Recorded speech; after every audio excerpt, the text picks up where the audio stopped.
Dr. Tomas Strayer looked around the control room at his team of scientists and engineers. He was excited and frightened, but he tried to seem calm. In a few minutes, they might start to discover something amazing, how the universe began. He looked out of the window at the beautiful blue summer sky and tried to breathe slowly.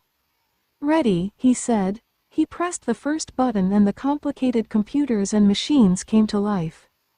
"Set," he said. He pressed the second button and switched on the large particle accelerator that lay under the towns and fields of Switzerland. "Go," he said, and, at exactly 12 o'clock, he pressed the final button. For a second, he felt as if he was blind, because everything went completely black. Tomas shouted in shock, but the lights were already on again. That was not part of his plan. He had no idea what had just happened. "Everybody, check the systems," he ordered. But nothing seemed to be wrong with them. The particle accelerator was working perfectly. "Tomas," said his assistant, "look outside." She sounded afraid. The perfect summer's day of 5 minutes ago had gone. Instead, the sky was darker than the blackest night. But that wasn't the worst thing. The sun wasn't there, and the moon and stars were also gone.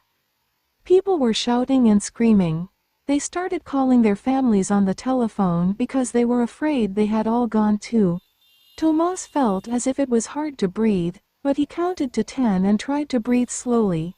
He sat at the main computer and started reading the information and numbers from his experiment. But he couldn't find anything to explain what was happening. He ran out of the exit with the rest of his team until they were all outside the building. Everyone else in the building was outside, frightened and confused. They were using the screens and lights on their mobile phones to see better. Several people got in their cars and turned on the lights. They drove to the entrance to make a small area of light for everybody to stand together. The street lights turned on, but most people were still afraid. Then, almost 20 minutes after Tomas had started the particle accelerator, the sun was in the sky again. It was warm and yellow, and the black sky turned blue again. Everyone started laughing and dancing around, and Tomas felt as if he could breathe normally again.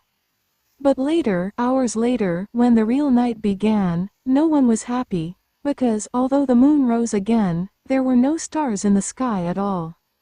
No one wanted to know what Tomas' work was actually about. They didn't care what the particle accelerator was for. What did that matter? All they cared about was what had happened after he turned the machine on. He had stolen all the stars, or that's what the newspapers said. And when they made him go to the International Criminal Court, they charged him with stealing the stars. Tomas said, "I'm not guilty." "Well, if you didn't steal the stars, Dr. Strayer," said the lawyer for the prosecution, "what did you do?" "If you're asking about my work," said Tomas, "we didn't do anything. We showed that the machine was working, that's all." "Taking the stars from the sky seems like nothing to you?" The lawyer looked around at the people in the court. "No one here would think it's nothing. No one in the world would think it's nothing." "That's not what I meant," said Tomas. "But I can tell you this. When the machine started, there were suddenly no photons in the test room." "What? Photons? We aren't all scientists here. Speak simple English, Dr. Strayer." "Light," said Tomas. "For just a moment it was as if there was no light in our laboratory. Then we saw it was also dark outside, until the light became normal again." "Normal, Dr. Strayer?" "It wasn't normal when," the lawyer checked his notes, "the sun went out for exactly 16 minutes and 40 seconds. Perhaps we can say the rest of the day was normal. But the night hasn't been normal ever since, has it?" Tomas looked sad. "I know, but you must believe me. I didn't do anything that could have taken the stars from the sky." "So are you saying you didn't steal the stars from us?" said the lawyer. "No, I didn't steal them," Tomas said. "You just made it so that we can't see them anymore." After a long pause, Tomas spoke. "Yes," he said.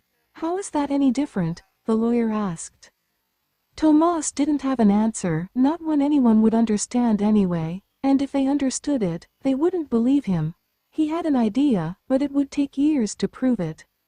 Instead, he changed his mind and said, "I'm guilty." Now the world could blame someone for what it had lost. But there was no point sending Tomas to prison for years. It wouldn't change anything. Instead, they designed a punishment especially for him. They sent Tomas to work at the extremely large telescope in Paranal in Chile. Nobody used the telescope now. No tourists came to these high mountains to see the edges of our galaxy. No scientists asked for money to study the empty sky. All that passed through the night sky was the lonely moon and a few planets. Looking up made people feel bad. Tomas thought it was fair that they punished him, and the job was almost the same as prison because he was completely alone.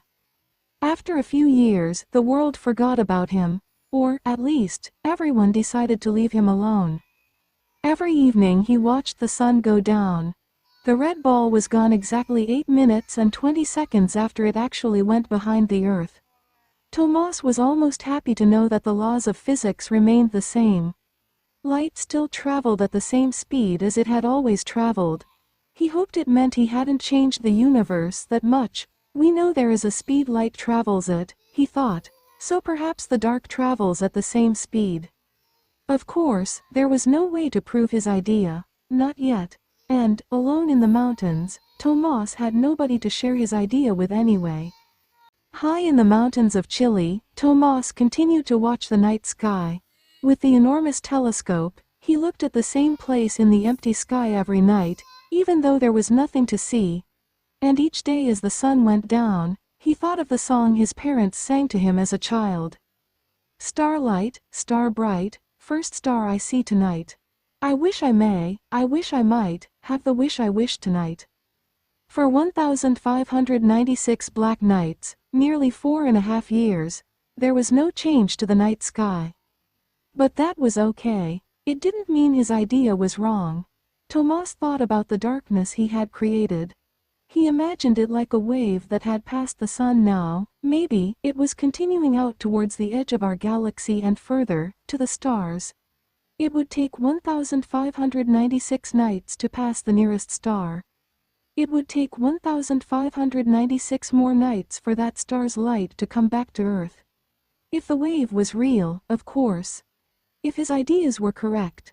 If he was wrong, the stars were really gone forever. And then one night 1,596 nights later, almost 9 years after that terrible day, Tomas looked up from his telescope. There was Alpha Centauri twinkling back at him from the night sky. The first star. He felt tears in his eyes and he made a wish. And he imagined millions of other people were making their wishes too.